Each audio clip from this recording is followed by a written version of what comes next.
오늘 말씀의 기본 사람 물라다라고 할 때에 해석을 어떻게 하느냐라고 할 때 자신의 나약함에 매몰되지 않고 하나님의 통치하심을 신뢰한다. 그러니까 자신의 나약함에 매몰되지 않는다는 얘기는 나의 생각과 감정으로 자기 자신을 공격하는 걸 줄여야 돼요. 그러니까 우리가 어떤 것을 딱 보면 이것은 어찌어찌 하다라고 명제가 되어져요. 그러면 그것 다음에 오는 거는 감정입니다. 그러니까 내가 기분이 나빠 사실은 생각의 쓰레기라고 심리학자들은 그렇게 얘기를 해요. 그런데 그 감정을 붙들고 우리는 살아요. 옆에 분에게 이렇게 인사하세요. 감정은 생각의 쓰레기야. 그렇게 한번 해보세요.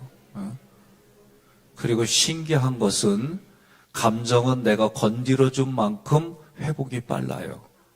그러니까 내가 붙드는 게 아니라 내가 화가 났어. 그럼 내가 네가 이것 때문에 화났지? 그래요. 안 됐다. 그럴 수도 있지. 근데 그게 꼭 화날 문제냐? 이렇게 자기 자신에게 물어봐야 돼요. 옆 사람한테 인사하세요. 한 번만. 그게 그렇게 화낼 일이요? 이게 이렇게 한 번 자기 자신이 얘기를 해도 감정이 춤추던 게 조용해져요.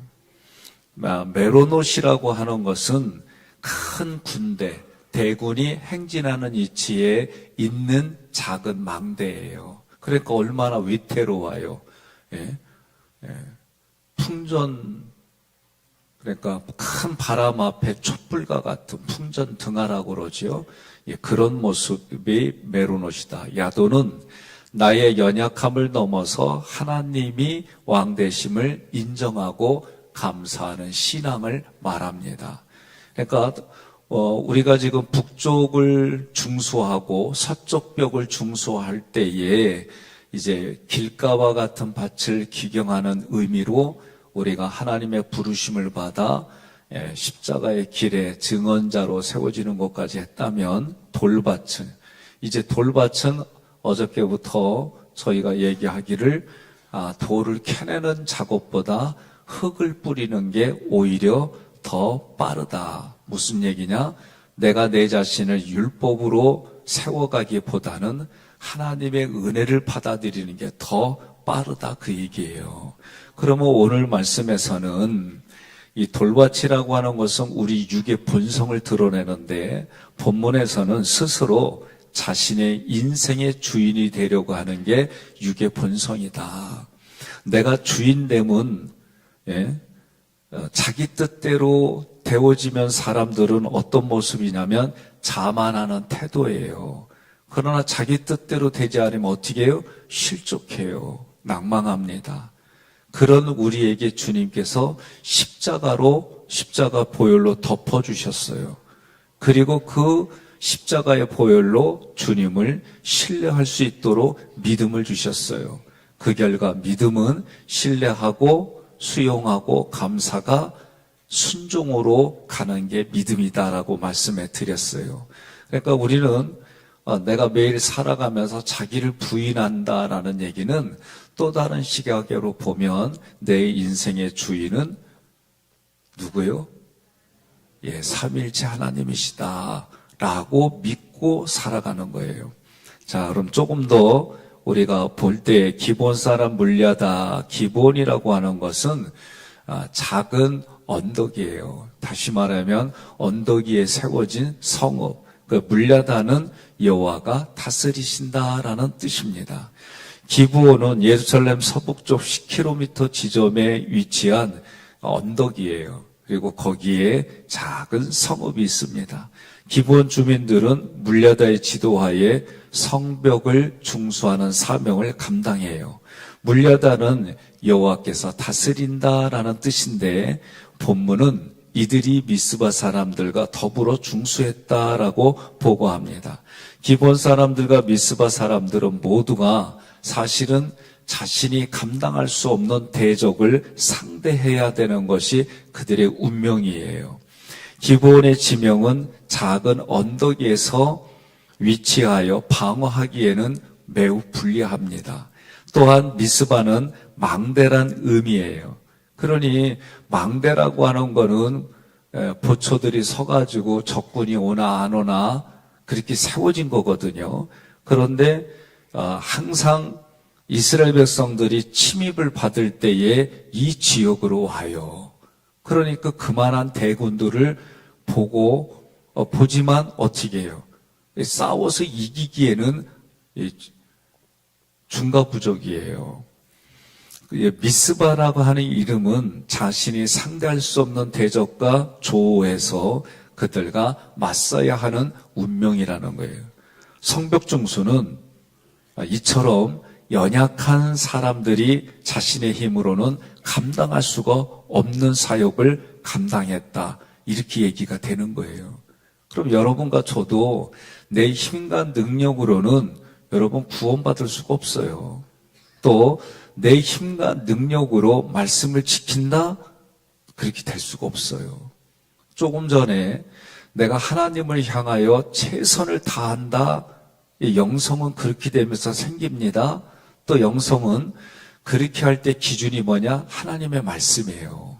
그러니까 말씀을 하나님의 의도대로 알아가기 시작하면 깨달아져요. 깨달아지면 자기 마음 안에서 그것을 지키고 싶은 열망이 생겨요. 그리고 내가 그것을 지키려고 애를 쓰는데 문제는 어떤 때는 되는데 어떤 때는 안 돼. 결론적으로 안 돼. 그러면 이런 질문이 날 거야. 안 되는데 신앙생활 뭐하러 야? 이제 이렇게들 나와요. 근데 중요한 건 뭐냐면 나는 안 되는데 그게 되게 해주시는 분이 하나님이세요. 이게 신앙생활입니다. 그러니까 내 힘으로는 안 된다는 걸 알기 때문에 하나님 도와주세요. 우리나라의 어린애들은 종교성이 무지 많아요. 왜냐하면 어려서부터 많아보면 도와주세요 슈퍼맨, 도와주세요 찐빵맨, 상상을 초월하는 그것들이 이미 뭐라고 그래야 될까? 눈으로 보고 들으면서 그런 종교성들이 애들에게는 참 많아요. 제가 저번에도 한번 말씀드렸어요. 북에서 넘어오신 분이 우리나라에 이렇게 딱 들어왔을 때 문재인 대통령 때 우리 그 사회복지 거기에 가보면 나도 놀란 게 뭐냐면 한쪽은 문재인 대통령 사진이 키 그대로 서 있고 하나는 김정은 이게 그대로 있는 거예요. 무슨 마음이 들겠어요? 제가도 그냥 엄청 놀래요. 그분이 우리 교회에서 신앙생활하고 제가 신방 갔더니 무슨 말을 하냐면 목사님 신앙생활하기 참 힘들어요. 그래서 제가 물어봤어요. 왜요? 북에서도 이렇게 신앙생활을 했대. 다만 대상이 다르대. 우리는 하나님 부르짖는데 거기는 김일성, 김정일, 김정은을 부르짖는데. 그러니까 이게 교회 와보니까 북에서의 생활하고 다를 게 없더래. 대상이 다르대. 그래서 우상 숭배예요. 그러니까 이게 우리는 이 의미를 몰라요. 그러나 북한은 신앙의 대상이라고만 안 가르쳐줬지 신앙의 대상이 그들의 3대 3부자 대를 이어서 그 모습이라는 거예요. 저도 그 얘기를 듣고 놀랐어요. 말로만 우상숭배 했지 교회 와서 이걸 똑같이 자기가 볼 때는 그게 똑같다는 거예요. 그러니 여러분 우리가 이렇게 신앙생활 한다는 게 하나님의 은혜예요. 자유를 찾아 신앙의 진리를 찾아 이곳에 와서 예배를 드리는 이 모습이 누군가에게는 절박하고 누군가에게는 흔하고 누군가에게는 그냥 몇설 메모리로 왔다 갔다 할 수도 있는 부분이고 그러나 저는 가끔 이런 얘기를 해요. 어떤 얘기냐? 우리의 육신이 영혼이 없다면 무슨 의미가 있고 영혼은 살아있는데 육신이 망가졌다면 무슨 의미가 있을까? 그러니까 우리는 영혼육이 하나님을 향해서 그리고 그 말씀에 가지고 살아가는 거예요. 예. 저는 우리 교회가 그렇게 대형 교회도 아닙니다. 그리고 중소교회도 아니에요. 규모는 있어요. 그런데 저는 눈에 보이는 그런 규모보다 서로가 서로에게 신앙의 선한 유익이 흘러가고 그것 때문에 내가 누군가를 말씀을 전달할 때는 먼저 배우려는 겸손한 자세로 배운 것이 그게 흘러가면 그 흐른 것을 보고 듣고 배우고 삶에 적용해서 그의 신앙이 성장할 때에 그게 다시 가르친 사람에게 에너지가 돼요. 이걸 꼭 기억하셔야 됩니다. 저도 우리 장로님들하고 카톡으로 이렇게 주고받다가 요 며칠 제가 도저히 그걸 볼 시간이 안 됐어요. 근데 우리 장로님들이 거기에 정말 삶의 생각과 감정을 실어서 제가 글을 읽을 때에 그 글을 읽고 기도해줘요. 또 거기에 맞춰서 제가 목회적인 생각과 고민도 하고 근데 어느 분하고 대화를 나누는데 카톡으로 이렇게 하고 나서 그랬어요. 우리가 일로만 만났어요. 서로 대화를 하다 보니까 사역으로만 만났어요. 그리고 저도 뒤를 돌아보는 시간이 됐어요. 우리 장로님들하고 저하고 생각과 감정을 공유하고 하나님을 향해서 신앙생활에 우리가 갈아갈 수 있도록 가정을 더 풍요롭게 끌어갈 수 있도록 어떤 그런 인격적인 교제가 아니라 사역의 일로만 만났다. 저도 뒤돌아봤어요. 우리가 목회자 장로님들 뿐만이 아니라 여러분들이 속회에서 선교회에서 정말 내 삶의 신앙을 가지고 함께 기도하고 그 삶을 나누면서 서로가 쉐어하는 부분들 속에 서로 공감대를 형성하고 같이 갈 수 있는 게 있어야 되는데 이게 형식으로만 갖고 내면에 깊은 그런 교제가 없다? 이거 서로 문제가 되지 않을까? 문제가 되지 않을까요? 기계적인 게 아니라 교회의 조직은 유기체로 흘러가야 돼요. 유기적으로 가야 돼요. 서로가 살아있게 가야 돼요. 그거는 저도 살아가지만 그거는 자기의 마음을 열지 않으면 의미가 없어요. 그러니까 구원은 뭐냐? 하나님의 은혜를 부어주셔서 내가 마음으로 예수를 그리스도로 믿고 입으로 고백하며 그래 야고보서까지 가면 뭐라고 그래? 행함이 없는 믿음이 죽은 믿음이라고 그랬어요. 그래 여러분과 제가 믿음이 성장하려면 어떻게 해야 되느냐? 내 내면에 그러한 고민들과 생각들이 하나님 때문에 하나님에 의해서 하나님을 위하여 그렇게 나아가야 되는 거예요. 그러니 속장님부터 속회에서 자기의 삶을 나누지 않으면 누가 나누겠어요? 회장님이 자기의 삶을 나누지 않으면 누가 나누겠어요? 저도 우리 교회에 도와달라고 손벌을 잃는 사람들 많아요. 그래도 어떤 때는 지칠 때도 있어요, 마음이. 그런데 또 어떤 때는 그래도 나를 이용하겠다니까 마음껏 이용해라. 이렇게 넉넉한 마음이 있을 때가도 이 자식은 허구한 날 나를 허구로 보나? 이런 게 막 올라올 때도 있고 이제 저도 여기서 왔다 갔다 해요. 여러분은 안 그리요? 다 인생이 그리요. 그러니까 도토리 키재기니까 믿음 안에서 우리가 서로 함께 서로 살아가는 방법 그러려면 어찌해야 될까? 오늘 말씀에서는 이런 부분들에 자기 힘으로는 상상밖에 대적을 만나는 이런 현장에서 어떻게 해야 될까? 이 느헤미야의 모습을 보면 참 대단해요. 왜냐? 자신의 힘으로 감당할 수 없는 이름들이에요. 오늘 말씀들은. 그런데 느헤미야가 예루살렘 성을 건축하려고 권면할 때 이렇게 얘기를 해요. 하나님의 선한 손이 자기 자신을 도우신 일과 그리고 그것이 왕의 허락으로 지원을 받았다라고 약속을 해요. 느헤미야 2장 8절, 2장 18절 함께 봉독합니다. 또 왕의 삼림 감독 아삽에게 조서를 내리사 그가 성전에 속한 영문의 문과 성곽과 내가 들어갈 집을 위하여 들보로 쓸 제목을 내게 주게 하옵소서 하매 내 하나님의 선한 손이 나를 도우심으로 왕이 허락하고 또 그들에게 하나님의 선한 손이 나를 도우신 일과 왕이 내게 이른 말씀을 전하였더니 그들의 말이 일어나 건축하자 하고 모두 힘을 내어 이 선한 일을 하려 하매. 아멘. 이 두 구절에서 하나님의 손의 권능과 왕을 통해 나타난 것은 같은 섭리를 의지하여 성을 건축하자는 호소예요. 그러니까 하나님이 내게 은혜를 부어주셔서 사람에게 흘러갈 때 제가 그 전에 착각한 태도를 말씀드릴게요. 제가 어떤 일이 성취가 되어져서 그분에게 감사를 표했어요.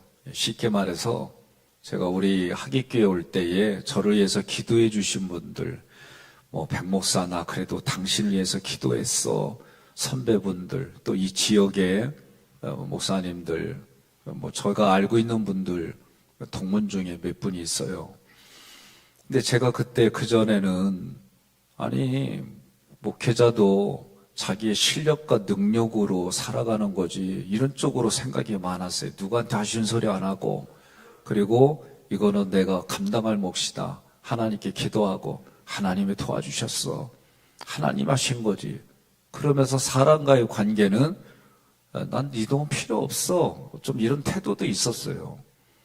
그런데 제가 우리 교회에 와서는 백 목사 축하해. 당신이 해서 이랬어. 내가 이랬어. 그러면 제가 어떻게 했냐면 머리를 바닥까지 내려가지고 고맙습니다 하고 뭐라냐면 목사님 덕분에 제가 하객교회에 잘 피택이 돼서 사역을 하게 됐습니다. 고맙습니다. 그랬더니 어느 분이 목사님 부부가 앉아 있었는데 사모님이 저한테 이렇게 말했어요. 백 목사 태도 바뀌었네. 제가 시사하는 말을 여러분 꼭 들으시기 바랍니다. 제가 만약에 과거의 생각대로 했다고 한다면 당신이 기도한 거 어쩌고 어쩌라고 요새 애들 MZ 하는 말 이런 생각이 가득 찼을 수 있어요. 그런데 어느 순간 제가 그냥 깨달음이 왔어요.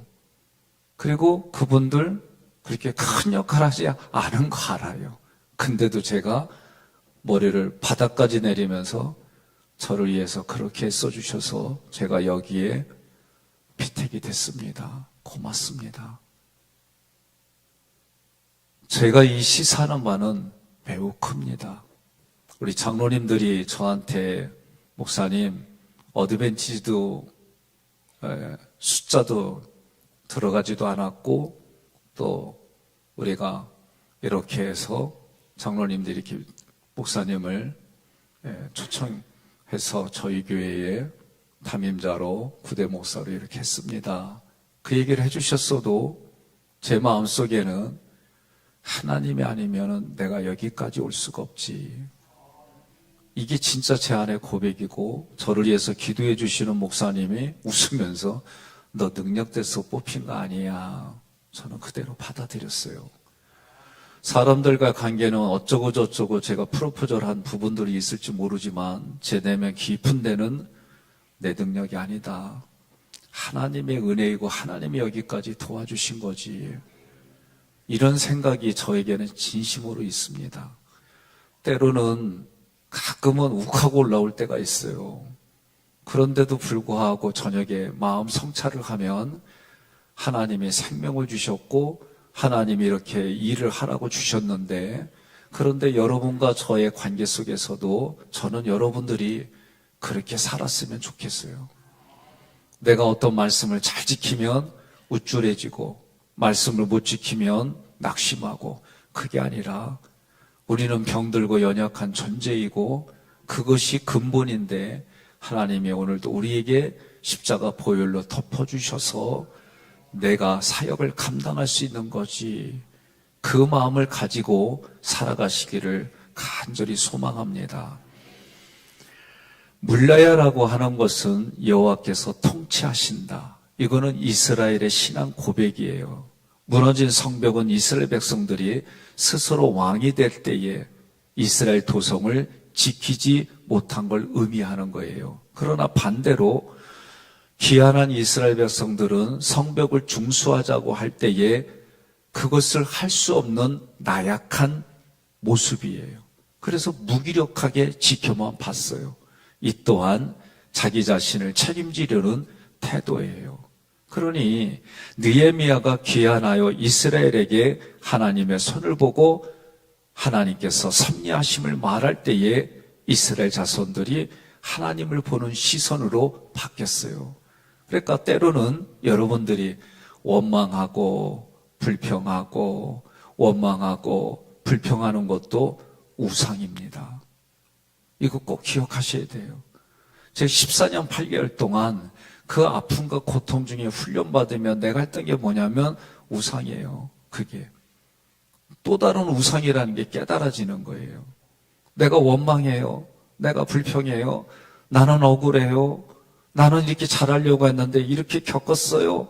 처음엔 제가 이랬어요. 그런데 시간이 지나고 나니까 이것도 나를 망가뜨리는 우상이었다는 게 깨달아지는 거예요. 또 다른 걸로 보면 내적 지위를 보게 되면 제가 이걸 계속 이번 주간에 계속 강조하는 거예요. 저는 담즙 주기질이에요. 그래서 일중심이에요. 그리고 부기질이 우울점액이에요. 이게 제가 내적 치유를 통해 디스크를 통해 나를 본 거예요. 그리고 양육 패턴에 완벽주의, 강압, 징벌이 그냥 세트로 가는 사람이에요. 방치 거부도 있어요.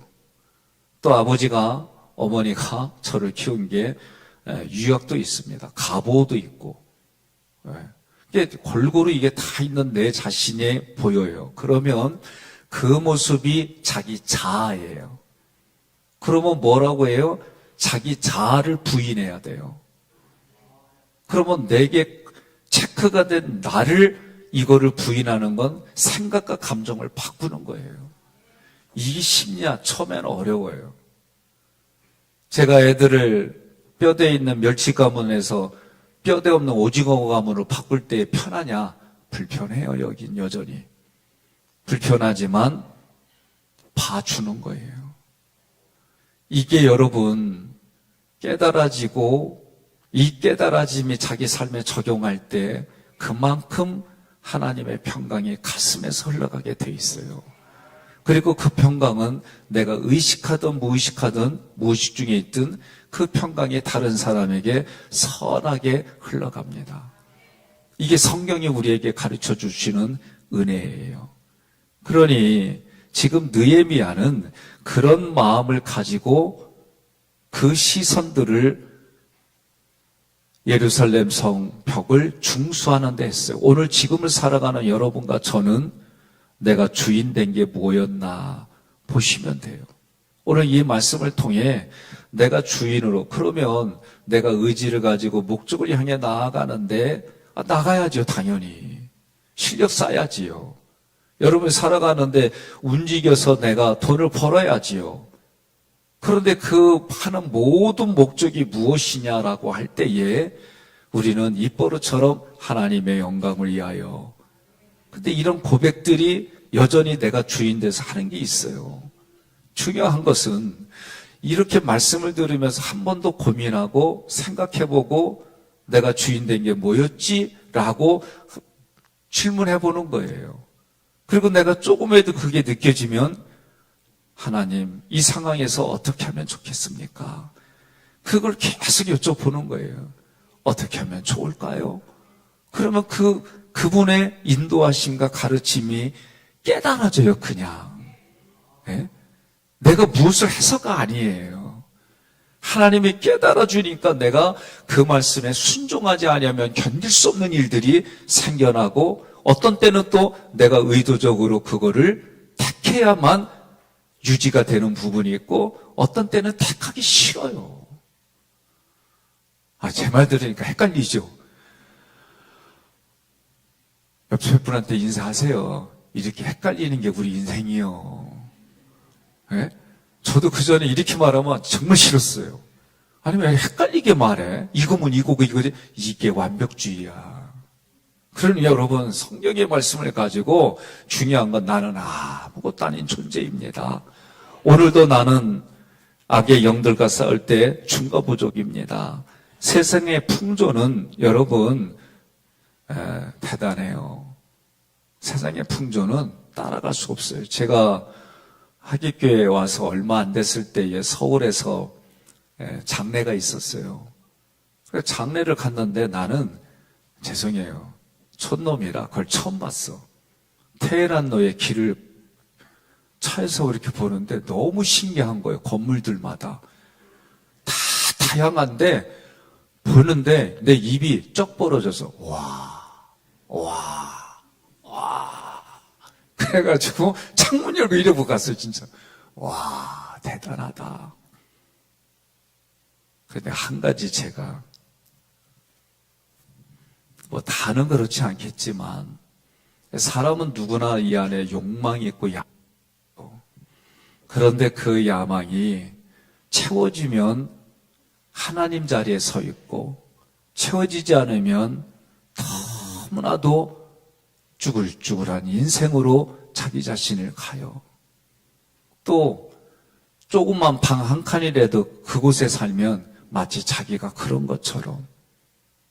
저는 우리 장로님들한테 이런 말을 했어요. 장로님, 지방이나 연에 가시면 하객교회 장로님으로 값어치 있게 하세요.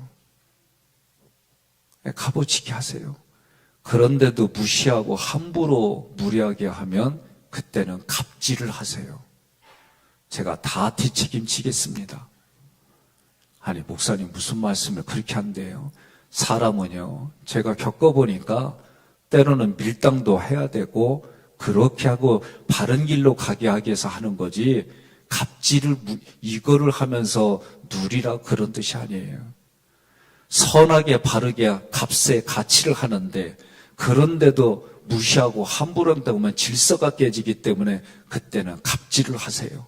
그래서 방향을 바르게 하고 교육하게 유익하고 성경이 말하는 것처럼 그렇게 가는 겁니다. 사람들은 무조건 잘해준다고 되는 게 아니에요. 이게 제가 얼마 전부터 쓰는 단어 중에 하나가 분별이라는 단어를 제가 말씀드려요. 계속. 왜? 분별이 없으면 망합니다. 제가 우리 교인들이 착하게만 살면 망해요. 성경 착하게만 얘기되어 있지 않아요. 착한 거예요. 어떻게? 지혜롭게. 근데 뱀같이 지혜롭게, 비둘기같이 순결하게.